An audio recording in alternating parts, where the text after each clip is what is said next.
Hi, welcome back to Movie Recap Zone.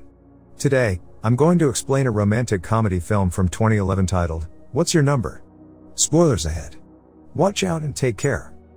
The movie begins with Ally waking up next to her boyfriend Rick. She runs quickly to the bathroom to fix her makeup. After Rick wakes up, he comments on how she always looks good in the morning. Afterwards, Ally invites Rick to go to her sister's wedding, Daisy. Nevertheless, he comments that it feels way too serious for them. He then tells her to call him if she ever wants to hook up, and leaves. A while after, Ally shows up at work, where her boss, Roger, informs her that she's going to be laid off. Evidently, she's the only one getting fired. She then takes the subway with a box of her stuff.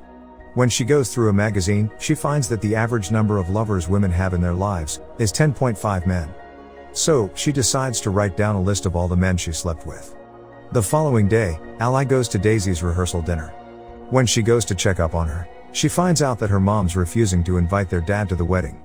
In the end, Ally finds out that she slept with 19 men. Downstairs, Ally makes her speech while she's drunk. Consequently, she insults Daisy's fiancé, Eddie. Since she's drunk, she breaks a champagne bottle while toasting. Afterwards, Ally sits with her friends at a bar, where she plays a game with them to know how many men they slept with. Therefore, she finds out that they have lower numbers than her. When her friends tell her she'll have a lower chance of getting married, Ally decides that the next guy she'll have sex with will be the one. However, the following day, Ally wakes up in bed next to Roger, who was at the bar as well. Freaking out, Ally dresses up in a hurry to call Daisy. But Daisy informs her that she spat on her when she tried to leave with her. When Roger wakes up, Ally tries to think of a way to make him leave. Coincidentally, Ally's neighbor, Colin, asks to borrow her phone, since he locked himself out of the apartment. Luckily, he sees her struggling with Roger, so he helps her out by blowing him off. Just as Roger's leaving her apartment, she notices a woman coming out of Colin's apartment. He then confesses that he's hiding from her. After the woman leaves, Colin goes back to his apartment. A few hours later, Ally's testing Daisy's wedding cake, where she notices a guy named Donald. Evidently, she used to date him. When she goes to greet him, she finds out that he lost a lot of weight, and that he's engaged. Embarrassed, she has to lie her way out of the conversation.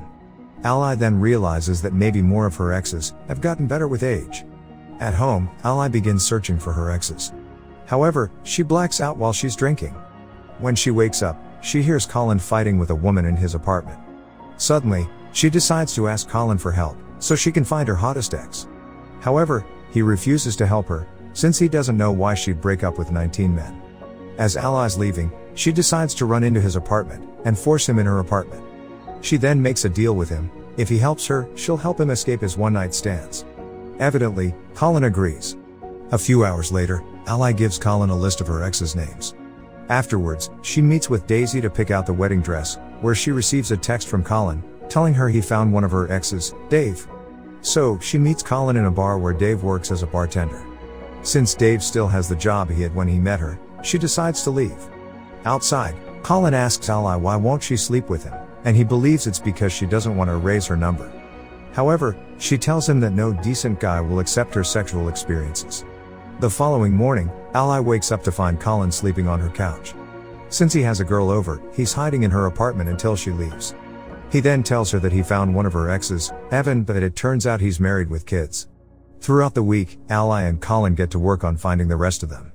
Therefore, she decides to pursue Simon, an ex that's going through a divorce, and selling his house. So, he advises her to go look at the house, while plotting to win him over.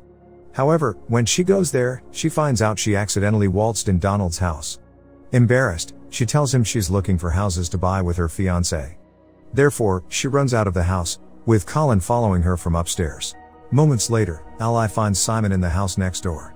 When he sees her, he immediately talks with her. In the end, he invites her out for a drink, which she instantly accepts. However, Colin finds out that she's faking an English accent for him. Evidently, Simon finds out about it, and leaves earlier than expected. Therefore, she goes home to inform Colin of what happened. A few hours later, Colin tells Ally her next target is Jerry, a guy she despises. Although she doesn't want to go out with him, she has no other choice. In the morning, Colin goes with Ally to Jerry's puppet show, and brings his nephew, Justin, with him. However, she can't stomach talking to him since he's obsessed with her sister, Daisy. So, she leaves in the middle of the conversation.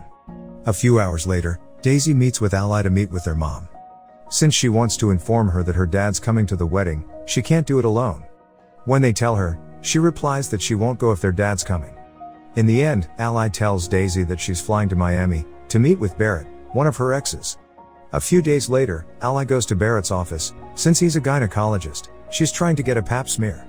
However, he doesn't recognize who Ally is until he takes a look at her genitals. Fortunately, Colin tells her that he found where Tom is, a senator in DC, so she decides she'll fly out there for him. The following day, Ally walks in her apartment to find Daisy and Colin sitting on a couch together. Although he's hiding from a woman in his apartment, she still hasn't left. So, Ally has to take matters into her own hands by faking that she's Colin's fiancée. Afterwards, Ally goes to Washington, D.C., where she bumps into Donalds again. Suspicious, he's starting to feel as if she's stalking him. A while later, Ally makes it to a public library, where she finds Tom sitting there. She then calls Colin to inform him that Tom invited her out to dinner, and he sent her a dress for her to wear.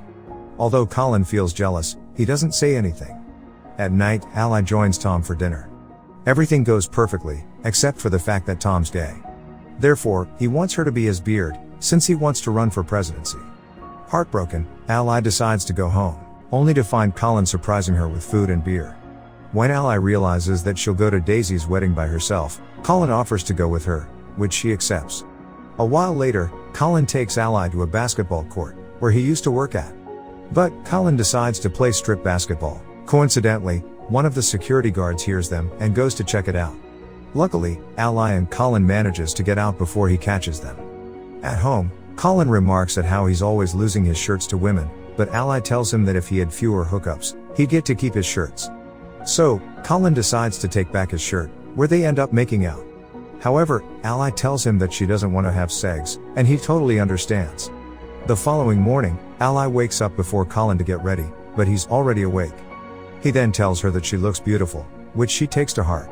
Although they're about to cook breakfast, she remembers that she has to meet Daisy. So, Ally meets Daisy at the flower shop. However, Daisy and her friends warn her about Colin, since she tells them that she's inviting him to the wedding. In the end, she promises that she won't sleep with him. At night, Ally's working on her sculptures. Since she swapped phones with Colin, she finds out that he has information about Jake, her first ex. Unfortunately, he kept it hidden from her. So, Ally decides to break it off with Colin for lying to her. Afterwards, Ally leaves a voicemail for Jake, asking about him. The following day, Daisy invites Ally again to meet her dad and his girlfriend. Coincidentally, while she's sitting with her family, Jake calls her back. So, she decides to leave early. Afterwards, Ally gets ready to meet with Jake at a hotel. When she finally sees him, she's mesmerized. What she doesn't notice is that her hair extensions are on fire. She then quickly pulls them out before Jake greets her. The dinner goes well, and Ally invites him to her apartment to see her sculptures. In the end, they kiss and hook up all night. The following day, Ally takes Daisy to her mom's house, so they can inform her that their dad's girlfriend is coming too. However, their mom's more interested in Ally being with Jake. Throughout the week, Ally and Jake officially start dating, while Colin's still trying to move on from Ally. However, on the day of Daisy's wedding, Ally and Colin bump into each other. Although he tells her he's going to a different wedding, she knows that he's going to Daisy's. At the wedding, Ally's spending time with her family, when Jake excuses her dad to dance with her. Guilty, she decides to tell Jake that he wasn't the first guy she slept with. However, he tells her that it doesn't matter, if he gets to be her last. He then invites her to go with him on a business trip for 6 months. But, she excuses herself to give Daisy and Eddie her speech. While she does so, she realizes that Jake's not the one she wants to be with. So, she asks Jake to talk after she's done. A while later, she confesses to Jake that their relationship isn't working out, since she's not herself with him. Hurt, Jake leaves. However, Ally musters up the courage to tell her mom the truth. When her mom finds out, she scolds her for letting a man like him go. Fed up, Ally tells her that she's in love with Colin, who appreciates her for who she is. To her surprise, Daisy saves the day by telling her mom that she's pregnant. Seizing the opportunity, Ally escapes the wedding to find out which wedding Colin's at. An hour later, Ally finally makes it to the wedding where Colin's at, only to be stopped by security. She then finds out that Colin's band is hosting the wedding party. Determined, she decides to climb a fence over to the other side. When she shows up on stage next to Colin, she starts telling him she needs to talk to him. Although he doesn't want to, she forces the band to stop playing and steals him away. Afterwards, Colin asks Ally what she's doing. She then confesses to him that she was wrong, and that she didn't want her heart broken. Nevertheless, he apologizes to her for hiding Jake's number. Fortunately, they both forgive each other. The following day, Colin and Ally are cuddling in bed, when she receives a voicemail from one of her exes, telling her that they never had sex. Since she blacked out, she just went to sleep that night. Joyful, Ally realizes that Colin's still her number 20. I hope you guys enjoyed this video. Hit that like button if you did, subscribe if you're new. And at last, I'll say stay well, stay safe, thanks.